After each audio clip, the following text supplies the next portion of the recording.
Hey everybody, I've been kind of messing around with this Onefinity CNC a little bit. A couple little things. It seems incredibly awesome, number one. But if you're going to go with the big boy, the Journeyman, it needs more than 6'6" or 5'6". It needs a good, I'd say a good 6.5 feet of width. So I got to figure this out, or somehow to mount the control unit, because that's not happening. The screen is pretty good, but the mounting bracket that came with it is not good. I got some stuff coming from Amazon, so in 2 days I'll probably post a video on setting that up along with our little unit here. That's okay. Makita router is good. I've been printing off some little gadgets to try and hold the speed component, because apparently that can move. None of them work good. So I think it's just going to be a piece of duct tape or some type of tape on this to hold that down. Hopefully that'll work fine. That seems to be one of the solutions I've seen on a number of videos. But more importantly, I've had more of a challenge to try and get a dust boot figured out for this. I didn't quite like the way the dust boot that came with it was sort of set up. I think it's a really good product, but it just didn't work for me. And being a 3D printer kind of guy, I thought, hey, I'll just go on Thingiverse, see what we got. It's cheap, right? Well, there is one set of models. It's both in 2.5 inch for a shop vac hose, and then also in a 4 inch. Oh, here we go. Here's the 4 inch. And I'm trying to figure out how to work this out and how am I going to do it. It's from Avid CNC, was the original guys, and somebody remixed it to this. Kudos to those guys who can go in those 3D, was it Fusion 360 models and remix them and fix them up. Man, they're brilliant people. Not for me. But this thing's supposed to use threaded inserts and some special magnets, and it just wasn't working. So I did the old, well, I'm in a woodworking shop, so I took some Angry Beavers to this thing and kind of messed it up a little bit. And then I realized that the holes here where the brushes go in were not working fantastic, so I printed off some little inserts and glued them in. Well, that kind of worked. Had an idea of using some, some bolts I had, M5 bolts. I thought, yeah, these are going to work really good. Stainless steel. How good does stainless steel stick to magnets? Not very good. How good does magnet stick to regular steel? Really good. So, and again, being in Canada and metric and everything else, we got 10 millimeter magnets, 1 centimeter magnets. Well, that didn't fit because they wanted 3/8. So I did some magic on the old 3D printer. So when I printed it off for the 2.5 inch sort of setting, if you understand the slicing software, I use Prusa Slicer. In this part of the model, I went through and I created a negative volume at 10 millimeters. Should have done about 10.1 or 10.2 millimeters. Otherwise, these guys would have fit in nice and easy. They're a little tight, and I took a 10 millimeter drill on the drill press and put those in, and they fit in nice and snug. They're not going to fall out. And the model, when I printed it and added a little negative volume, what occurred was we got a beautiful little lip there holding the magnets in. So that's good. On this guy, what I did was I printed a cylinder, because you can, in Prusa Slicer, make little shapes and stuff. So I printed a cylinder and put a 4.5 millimeter hole in the middle. And that would have worked good if I was going to use the 5 millimeter bolts. I could have just driven them right in. I even tried tapping it. Like what kind of an idiot taps plastic? Well, that was too loose. It didn't work, and that was just a frustration. So 4.5 millimeter. But I found, again, we're in Canada and a lot of US stuff, we got 1/4-20 is easily available hardware, and I had a bunch of 1/4-20 bolts in my stash. So I figured, what size am I going to use? 15/64 is perfect for that. So you don't even have to tap these. All you do is you really carefully, in a very slow setting, don't go fast because otherwise it heats up and gets all gummy, is you just drill in the bolts and you make them stick out a little bit. And what happens when you do that? Well, oddly enough, only 3 of them. Oh, look at that. And you can adjust the bolts, how high they go up, so it fits perfectly. I happen to have some of this stuff. It's like CNC dust, shroud material. I had that from when I did the one on the table saw, so that's perfect. I'm going to make one up from here. And for right now, I'm just going to run off a shop vac.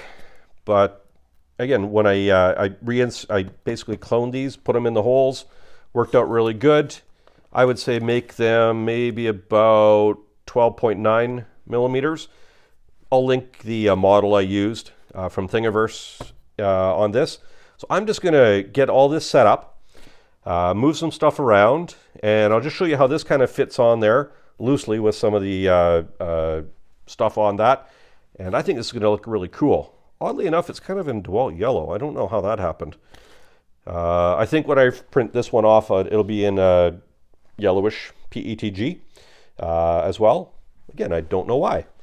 And so I'm going to modify those files up a little bit. Unfortunately, Prusa Slicer, when it saves it as an STL, doesn't save the negative volumes. It won't do a Boolean function, apparently. So, you can add little holes here, but you'd have to go in and add the other ones. And with this design, if it's off-center a little bit, doesn't matter, because there's a big hole for where it goes through into the magnet. So it has a bit of play in it. Brilliant. These guys who designed this stuff was fantastic. All kudos to them. So let me get this set up, and I'll give you a little update, but of course I haven't even routed anything. I got just random bolts all over the CNC, and I've only plugged it in and kind of played with it a little bit, as you saw in one little quick video there. I kind of want to get a surfacing bit on this, because this whole thing has a bit of a crown. So before I put a spoil board and start hacking big parts off of a spoil board regularly, I'm going to see if I can flatten this guy down. I also use some brad nails. I found a little nail setter, so I can actually, if I start getting close to the top of the brad nails, I'm going to nail set them all in a little bit further. So I can take this down maybe a 1/16 of an inch or whatever, and make this all nice and flat, so when I put the spoil board on, I'm not, taking off too much of that spoil board. Does that make any sense? I don't know. I'm rambling. I can barely breathe. I got a brain fog. I don't care. I'm having fun, right? See you in just a few minutes here. So my only solution here was to get out my thinking cap and think like a woodworker. What would we usually do? Get the Angry Beaver out and just start drilling holes and trying stuff. Interestingly enough, this stuff has a lovely little sort of fabric component to it, which a screw will nicely bite into. I noticed that when I did the other thing for my table saw. So I just drilled some 3 32nd inch holes through, and it allows just barely some of the threads of these tiny number 4 screws to bite in. If I could find smaller screws, I would too. I think these are number 4 by half. And anyways, they bite into that. Look at this. Like I can yank pretty hard. It doesn't want to come out. Now my only concern is that this is pretty thin. And, that could separate it. If you've done 3D printing, layer separation is a thing when there's pressure on it. So I think when I do the definitive final one, I'll probably print it effectively solid, no infill, just for my own sort of sake. But here's a brush, and this is just a scrap I had lying around, so I thought, well, I'll use that as a proof of concept before I go willy-nilly. There's something wrong with the model, though. It has some voids in it, and which it causes it to snap out a little bit. You can see that wall's not attached. It's only because there's a void in the model in some areas. Don't understand that. Again, I may add some reinforcing when I do the final one, add some extra little bits in there. I think I'll also make this part deeper. I'll just extrude the model up a little bit higher. That'll hide the screws a little bit more and allow me to potentially, if I make it tall enough, I could actually use a washer here to also reinforce holding that in. That's an interesting concept, but let's see if this is going to work. So we have all of our screws set to about the right height there. We're going to slide the brush underneath, and we're going to clip up. Look at that. Look at that. Fantastic. Oh, I love it. All I need now is a band clamp to go around here to hold this on the router. I'm not going to use it without that. And once I test negative to this stupid virus, I can go out shopping again. Again, I'm in Canada. We're a little bit more regulated on what we're doing. But again, that's going to hold that down nicely. I got lots of room to spare here too. So, I could even get 100mm brushes or that type of thing and still be able to clamp on the router body quite nicely. There's a good chunk of router body there still. Wow, this looks pretty solid, pretty nice. And I have this bit out quite far. So from that perspective, most bits are going to be further up into the collet. So this is going to work out perfect. So the next part is I need a band clamp. Oddly enough, I have every size but the right size for this. I got 4-inch, 5-inch, 6-inch. The 4-inch, they just cranked down too far and I'm just running out of room on it. So I need like a 3-inch or so. And the 4-inch are more for dust collection stuff. Shop vac will sit in here. I'm going to have the termite help me out as my dust collection hose thingy. I think, again, this has been working out so well. It's really bending over only because I got like the full hose hanging off of it.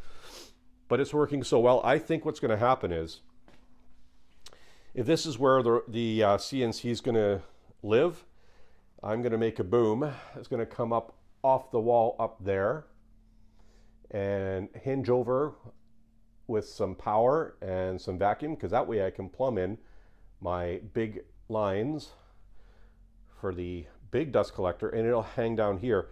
And I can put the 4-inch on there with very little pressure. It'll move around with it. That's a long-term thing. That's a long-term thing. For right now, I might even just zip tie a piece of wood onto that shelving there and just use that to hold a shop vac hose for now. And we'll see what happens. But this is just my initial thoughts. I got some more things coming. If you like kind of what I'm doing with this, a Onefinity CNC, throw me a like or a subscribe. I'm going to come through some different ideas. Been watching a lot of videos. I think this is going to be mainly T-track with the wasteboard on either side. I looked at the threaded inserts, and really it'd just be a fun afternoon in the workshop to make a whole bunch of insert boards. And not that I don't have a fantastic drill press and a table saw to do all that stuff with. I'd probably do it manually like that rather than trying to worry about programming something on the CNC, because I'm still learning that crap. Otherwise, have a wonderful day. Go make a mess. Go have some fun. And we'll see you in a little bit when I get this stuff figured out. Hopefully soon.